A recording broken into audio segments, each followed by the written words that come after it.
കൂലി ഫിലിമിൻ്റെ വർക്കിലാണ്. പിന്നെ ഭയങ്കര വലിയൊരു എക്സ്പീരിയൻസ് ആണ് അതിൽ ഉള്ള കാസ്റ്റും അതിൽ ക്രൂവും അതിൻ്റെ സെറ്റപ്പും കാര്യങ്ങളും എല്ലാം കണ്ടിട്ട് ഭയങ്കര കൊതിയാവുന്നു പിന്നെ ഒരു പടം ചെയ്യാനായിട്ട്. അപ്പോൾ അതുകൊണ്ട് കൂലി മൂവി കഴിഞ്ഞിട്ട് ഉടനെ തന്നെ ഡയറക്ഷനിലോട്ട് ഡയറക്റ്റ് ചെയ്യാനുള്ളൊരു പരിപാടിയില്ല. അതിൽ കുറേ ക്യാരക്ടേഴ്സ് ഉണ്ട്, കുറേ ക്യാരക്ടേഴ്സിന് മെയിൻ റോളാണ്. അതിപ്പോൾ ഒന്നും പുറത്തു പറയാൻ പറ്റാത്ത ഒരു സിറ്റുവേഷനിലേക്കാണ്.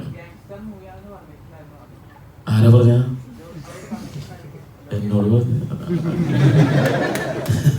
എനിക്കറിയാം കുറേ ലേയേഴ്സ് ഉണ്ട്, കുറേ ക്യാരക്ടേഴ്സ് ഉണ്ട്, കുറേ കാര്യങ്ങളുണ്ട്. കാരണം ഞാൻ തന്നെ കുറേ കഥ പറയുമ്പോൾ തന്നെ നമ്മളത്തെ ഓരോരോ സീക്വൻസ് പറയുമ്പോൾ തന്നെ പല ചേഞ്ച് ചെയ്ത് പല സ്ഥലങ്ങളിൽ ഇങ്ങനെ സ്ക്രിപ്റ്റിനും മാറി ഭയങ്കര രസമായിട്ടാണ് പോയിക്കൊണ്ടിരുന്നത്. അപ്പോൾ തന്നെ എന്താ പറയുക, വേറെ രീതിയിലുള്ള ലോകേഷ് കനകരാജിൻ്റെ വേറെ രീതിയിലുള്ളൊരു മൂവിയാണ്. ഭയങ്കര ഇൻട്രസ്റ്റിംഗ് ആയിട്ടുള്ള രജനി സാറിൻ്റെ കളക്ക് പെർഫോമൻസാണ്. എല്ലാവരും അടിപൊളിയായിരിക്കും.